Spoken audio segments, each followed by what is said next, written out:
제가 아직도 예배 인도를 하는데 긴장이 좀 되는 것 같습니다. 예, 우리 장로님 기도하시는 거 분명 인사도 하고 다 했는데 그 순간 안 보이더라고요. 예, 장로님 죄송합니다. 참 좋으신 우리 주님의 은혜와 평강이 오늘도 사랑하는 교우들과 함께하길 주의 이름으로 축원합니다. 아멘. 이거 보세요. 제가 또 하나 까먹었습니다.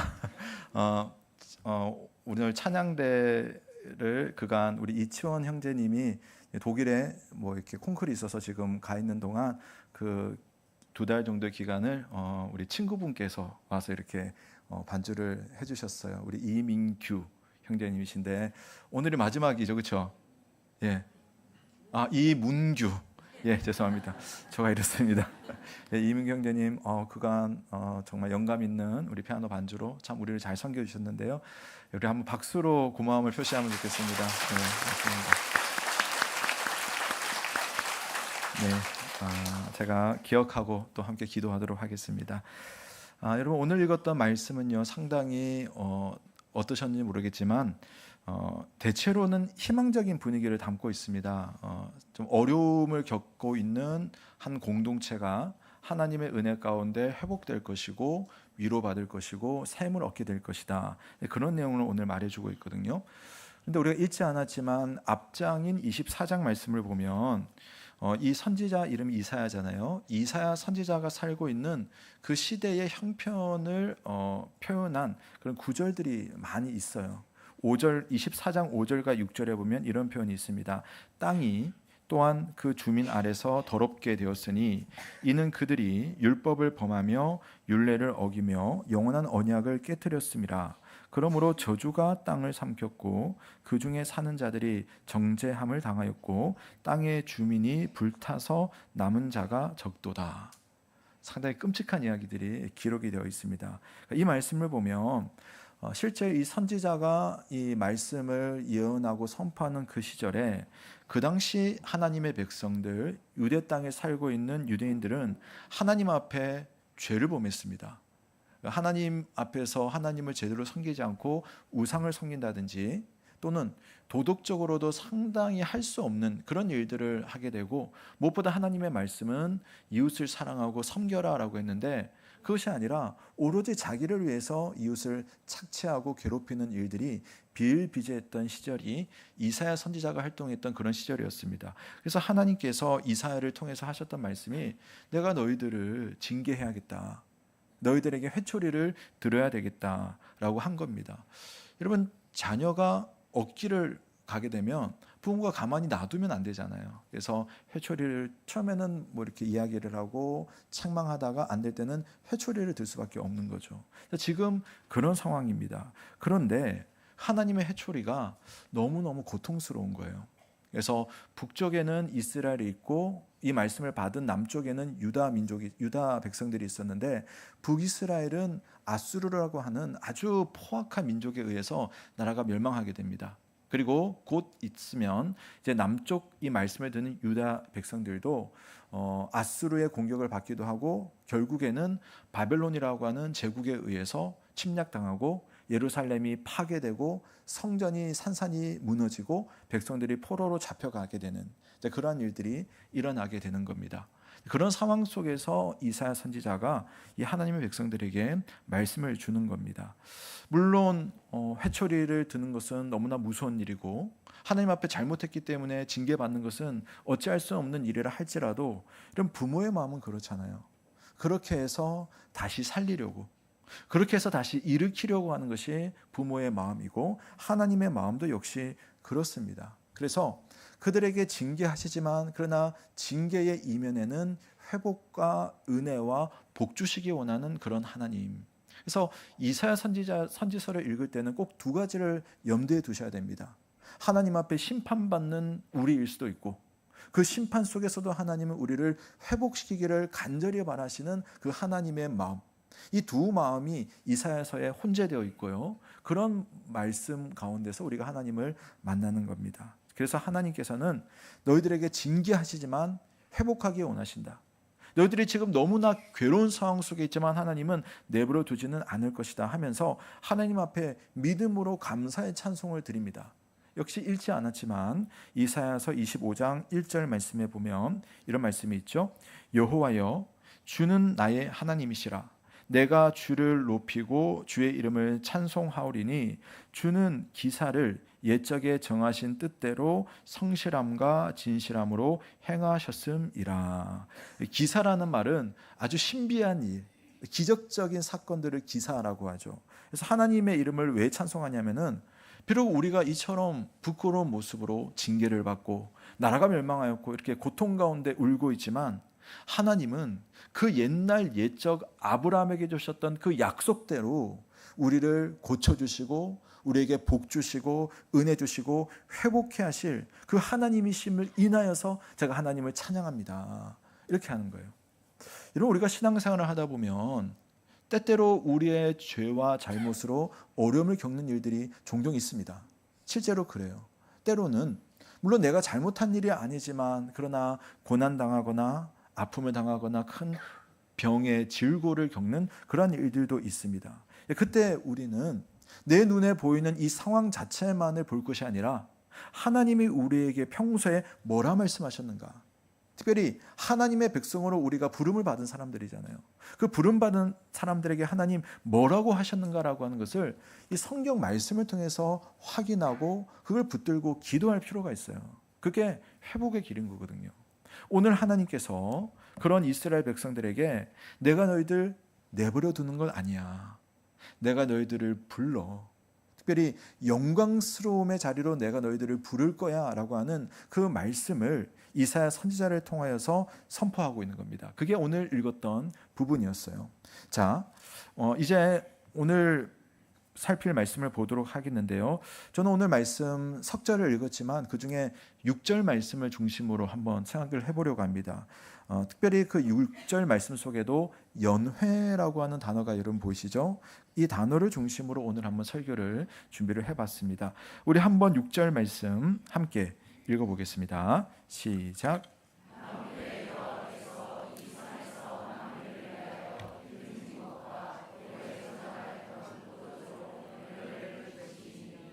곧 골수가 가득한 기름진 것과 오래 저장하였던 맑은 포도주로 하실 것이며.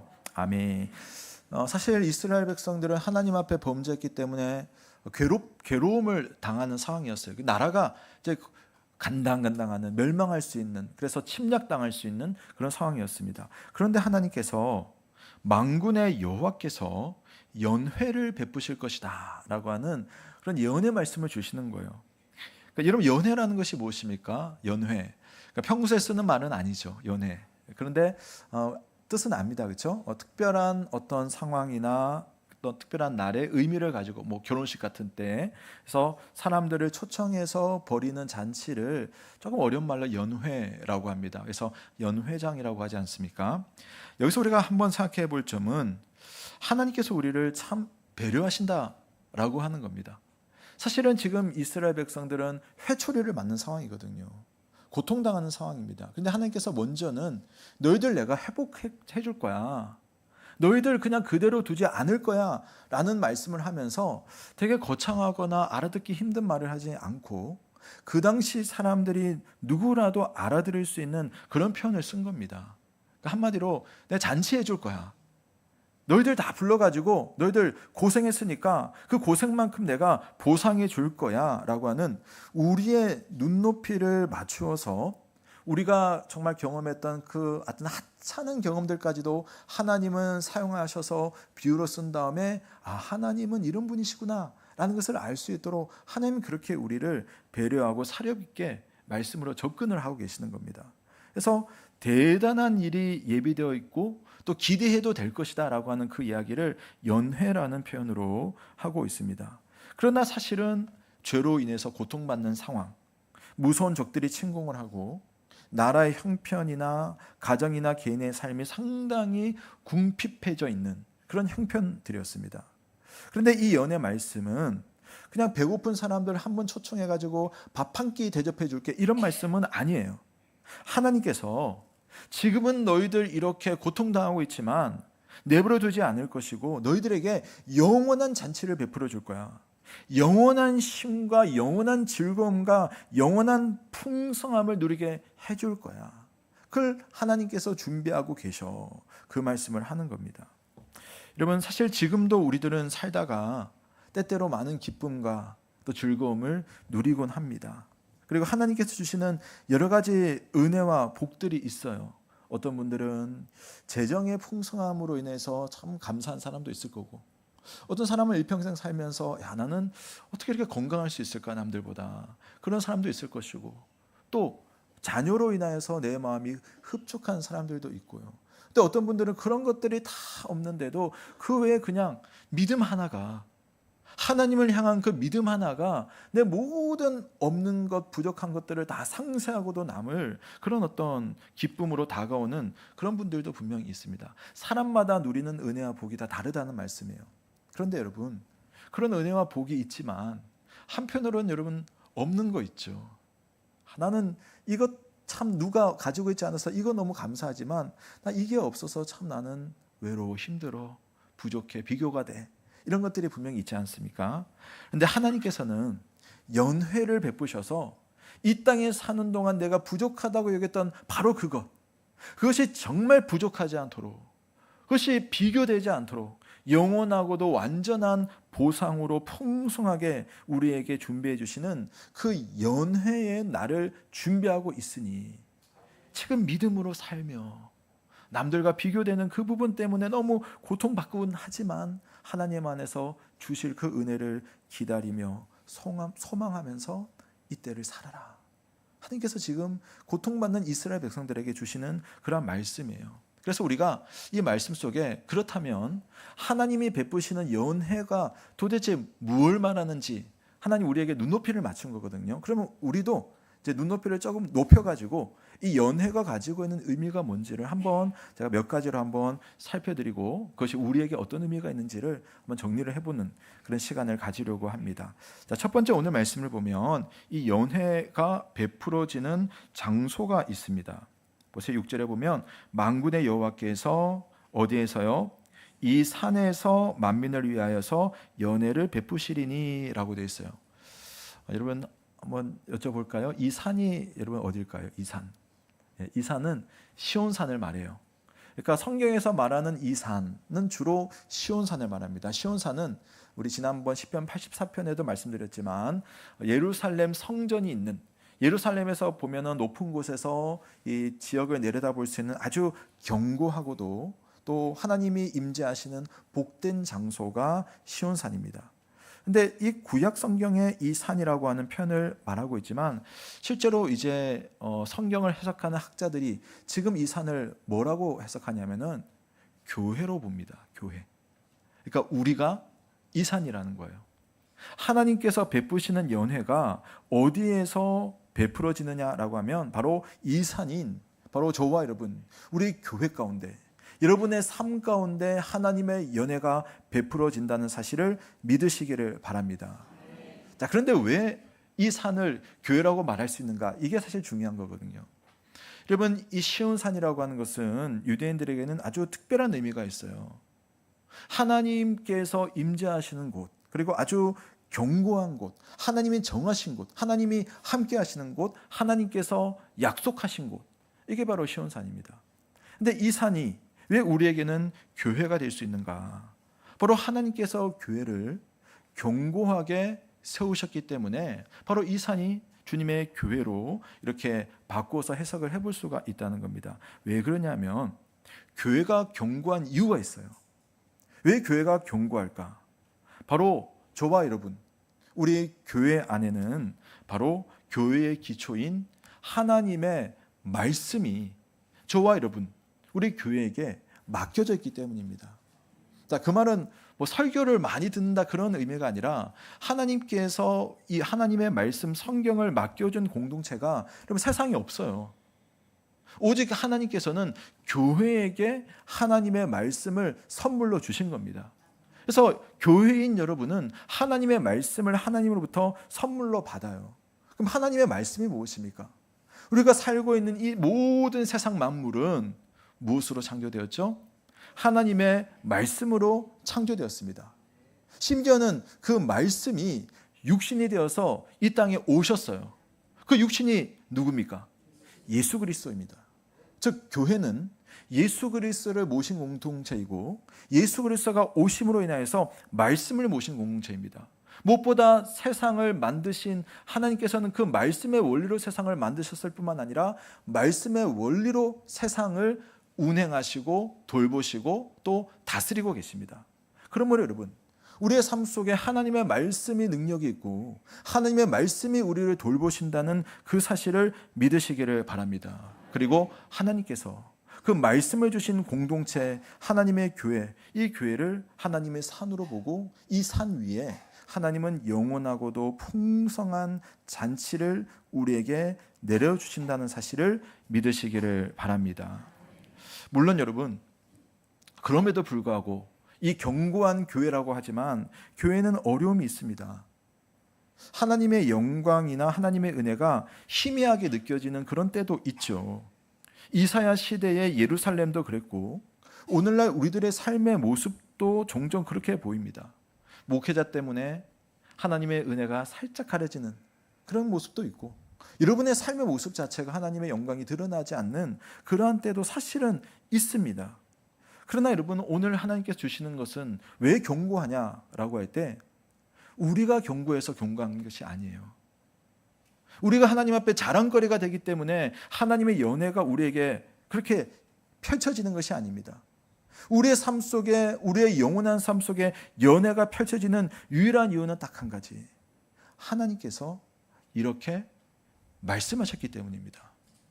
그거 외에는 없습니다. 하나님께서 말씀하시길 내 백성 모자라도, 내 백성 부족해도, 내 백성 지금 저렇게 넘어져 있더라도 내가 그를 일으켜 줄 거야. 내가 그의 삶에 복을 줄 거야. 내가 그의 삶에 영원한 연회를 베풀어 줄 거야. 바로 이 하나님의 약속의 말씀이 주어진 주님의 교회. 그 교회에 속해 있는 우리 성도들의 삶 속에 반드시 하나님의 은혜와 복과 기쁨과 즐거움과 위로와 격려가 있다는 사실을 믿으시기를 바랍니다. 그래서 우리는 그걸 믿고 가는 겁니다. 최근까지 계속 좀 비가 많이 내렸잖아요. 구름이 가득하고 또 비가 내리는 날씨가 계속되지만 우리가 분명히 알고 있는 것이 있어요.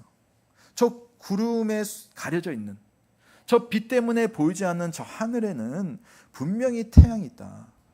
그 태양이 우리에게 빛을 비춰줄 것이고 그 태양 때문에 곡식이 자랄 것이고 그 태양으로 인하여서 우리에게는 먹을 것이 풍성하게 주어질 것이다. 보이지 않지만 태양의 존재를 우리는 알고 바라보면서 버티는 거잖아요. 마찬가지로 우리의 모습을 봤을 때는 흐리고 비 내리는 형편이라 할지라도 그 속에 우리의 태양 되시는 바로 하나님께서 그 약속의 말씀을 주셨기 때문에 우리는 약속의 그 말씀을 붙들고 버티면서 은혜로 살아가는 하나님의 백성인 줄로 믿으시기를 바랍니다. 첫 번째 특징은 바로 이 산 위에 세워진, 바로 여러분 위에 세워진 이 하나님의 공동체 교회 위에 하나님 축복하신다라고 하는, 복을 베푸신다라고 하는 그 사실. 두 번째는 연결되는 겁니다만은 이 연회는 누가 베푸느냐, 이게 중요합니다. 누가 베풉니까? 오늘 말씀에 보면 표현이 만군의 여호와께서 베푼다라고 되어 있죠. 이 만군이라고 하는 것은 모든 군대입니다. 모든 군대. 모든 군대를 다스리시는 여호와 하나님, 이 말은 하나님께 무한한 능력, 전능한 능력이 있기 때문에 그분께서 이 산에서 잔치를 베푼다라고 하면 아무도 말릴 수도 없고 아무도 막을 수가 없는 겁니다. 내가 하고자 한다면 할 건데 누가 나를 방해할 거야? 내가 내 아들, 내가 내 딸 사랑해서 그 아들 회복시키고 일으키고 그 딸에게 복 주려고 하는데 누가 방해할 거야 하면 아무도 할 수가 없는 것이죠. 여러분, 예수님께서 5개의 떡과 2개의 물고기를 가지고 수천 명, 실제로 본다면 한 2만 명 정도의 사람들을 먹이는 그 능력을 보여주셨잖아요. 첫 번째, 예수님은 자기 백성들을 사랑하시고 그 배고픔을 이해하시고 그 배고픔을 채워주기를 원하시는 하나님이십니다. 두 번째, 예수님은 우리 눈에는 아주 작은 것처럼 보이지만 그 작은 것을 통하여서 모든 사람을 배부르게 만들 수 있는 그런 능력을 가지신 하나님이십니다.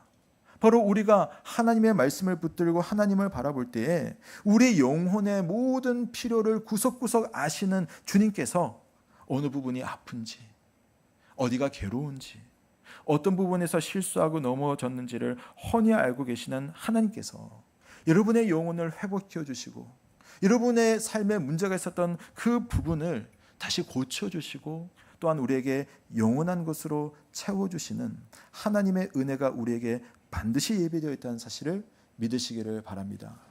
세 번째, 이 연회의 특징은 만민을 위하여 베푸시는 연회라는 특징이 있습니다. 첫 번째는 이 산에서 교회 위에 베푸시는 연회고, 두 번째 능력이 하나님께서 베푸시는 연회이고, 그렇기 때문에 하나님은 만민을 위해서 연회를 베푸신다. 자, 6절 말씀 제가 한번 다시 읽어드릴게요. 만군의 여호와께서 이 산에서 만민을 위하여 기름진 것과 오래 저장하였던 포도주로 연회를 베푸시리니 곧 골수가 가득한 기름진 것과 오래 저장하였던 맑은 포도주로 하실 것이며. 아멘. 자, 이 축제가, 이 잔치가 만민을 위해서 베풀어지는 잔치라고 말하고 있습니다. 즉 하나님의 잔치에 초대받는 사람은 누구나 올 수 있다는 거예요. 누구라도 그 사람의 인종이나 피부색이나 언어나 그 사람의 위치나 그 사람의 재정 상태나 그 사람의 학벌이나 가리지 않고 하나님은 누구라도 초청해서 초청받아 온 사람들마다 하나님의 그 풍성한 은혜를 영원토록 만끽할 수 있도록 하시는 분, 그분께는 여러분, 내가 얼마나 죄인인가, 내 죄 때문에 나를 부르지 못할 이유가 없다는 겁니다. 내가 좀 표현 죄송합니다. 주님 앞에 드리는 것이 정말 가난해서 없지만 그것이 하나님께 나올 만한 이유가 전혀 되지 않는다는 겁니다. 또는 여러분, 이것이 이상하게 느껴질지 모르지만 하나님은 사람을 차별하지 않기 때문에 내가 죄인이든지 또는 동성애자라 할지라도 하나님은 그것을 인정해서가 아니라 그 사람에게 필요한 하나님을 만나야 되기 때문에 그 사람이 주님께로 돌아오는 것을 주께서는 막으시지 않고 그 안에서 참된 회복과 참된 사람됨을 회복하기를 위해서 그 잔치를 베푸시고 누구라도 내게로 나오라. 그러므로 여러분, 우리의 모습이 하나님께로 나아가지 못할 아무런 방해거리가 되지 않는다는 사실을 기억하시기 바랍니다. 내 모습이, 아니 내가 신앙생활 이제 하루 했는데요, 그래도 주님이 나를 부르실까요? 부르시는 거죠. 주님을 찾는 그 사람은 주님의 영광스러운 부르심으로 하나님의 잔치자리에 나왔다는 사실을 기억하시기를 바랍니다. 우리 모두가 잘 아는 예수님의 유명한 말씀이 있습니다. 마태복음 11장 28절 말씀, 우리 한번 같이 읽어보겠습니다. 시작.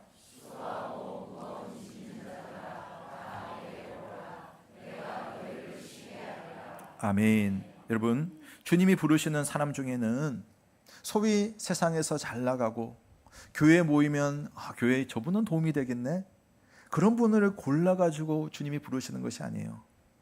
교회를 위해서 부르는 것이 아니라 그 사람이 하나님의 은혜가 필요하기 때문에 우리를 부르시는 그런 주님이십니다. 그 중에는 너무 수고한 사람, 그 짐이 너무나 무거워서 넘어진 사람, 나는 교회 가는 것조차 힘든다라고 느끼는 그 사람이야말로 주님이 부르시고 힘주시고 은혜 베푸시는 그러한 하나님이라는 사실입니다. 제가 이제 해마다 요즘 계속 제가 선교사 리트릿 말씀을 드려서 죄송한데 오늘까지만 제가 하겠습니다. 얼마 전에 끝났기 때문에 참 신기하게도 리트릿을 딱 마치면 제가 이제 서서 마지막 인사를 드리고 선교사님들을 배웅을 하거든요.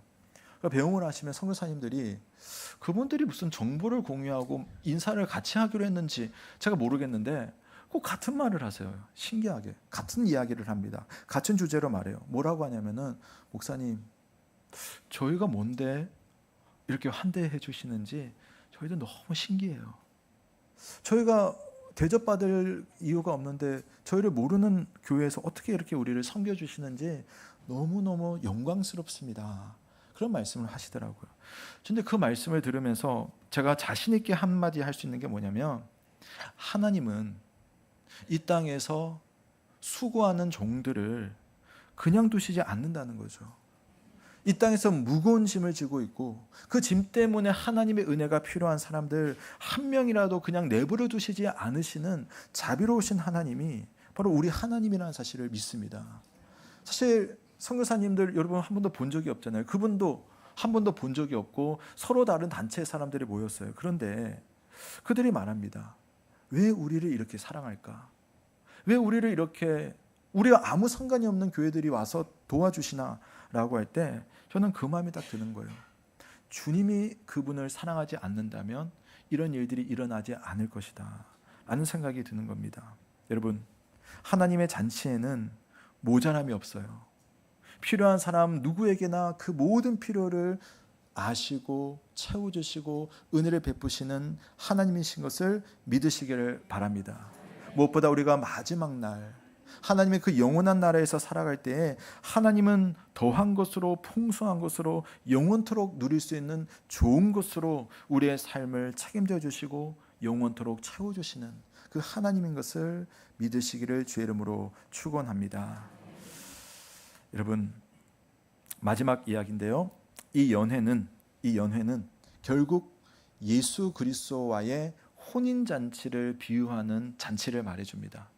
결국 여러분, 교회가 이 산이라면 이 잔치의 주인공은 교회가 될 겁니다.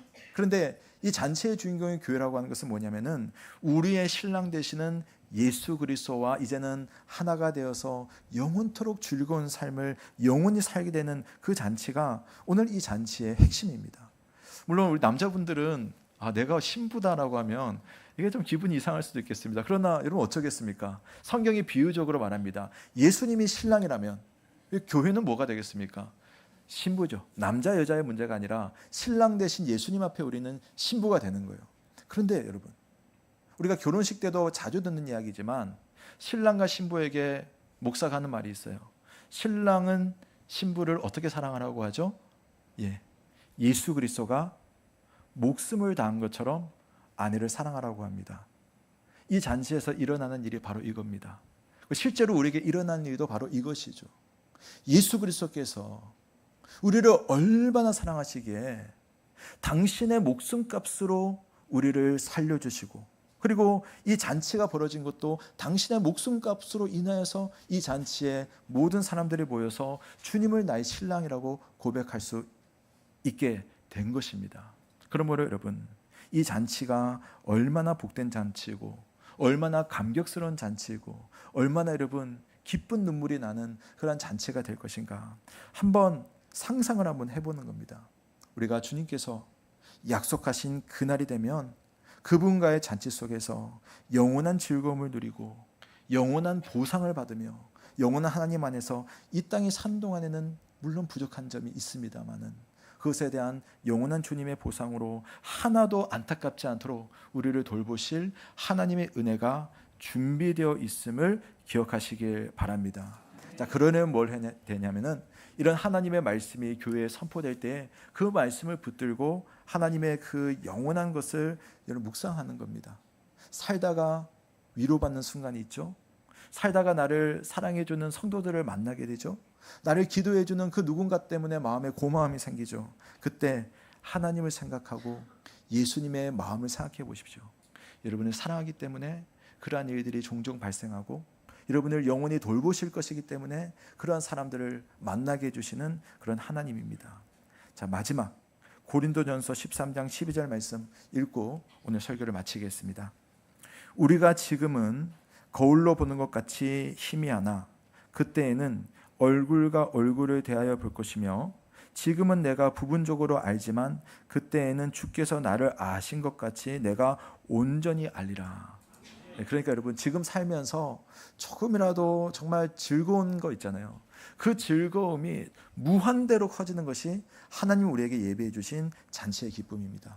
그 기쁨을 우리 다 누리실 온세로교회 성도 여러분, 하나님의 은혜를 마음껏 기대하고 누리실 것을 바라보며 오늘을 힘차게 살아가는 저와 여러분 되시고 하나님의 영광스러운 부르심 앞에 제가 여기 있습니다, 그곳으로 가겠습니다라고 말할 수 있는 여러분 되시길 주님의 이름으로 축원합니다. 아멘. 기도하겠습니다. 하나님 아버지 감사합니다. 오늘 이 땅에 사는 동안에는 이런 일 저런 일 다 만나고 때로는 나의 잘못으로 또 부끄러운 모습으로 하나님 앞에 징계를 받기도 하지만 그럼에도 나를 일으켜 세우시며 내게 힘주시는 여호와 하나님의 그 사랑을 생각하며 그 영광스러운 부르심 앞으로 아멘으로 화답하며 나아가는 우리가 되길 원하오니 모든 우리 교우들에게 하늘의 풍성한 은혜와 자비와 기쁨을 허락하여 주시옵소서. 오늘 하나님 앞에 살아가고자 하는 우리 성도들의 그 마음이 하나님을 인하여서 새 힘을 얻을 수 있고 그 새 힘 때문에 하나님의 아름다운 이름이 드러나는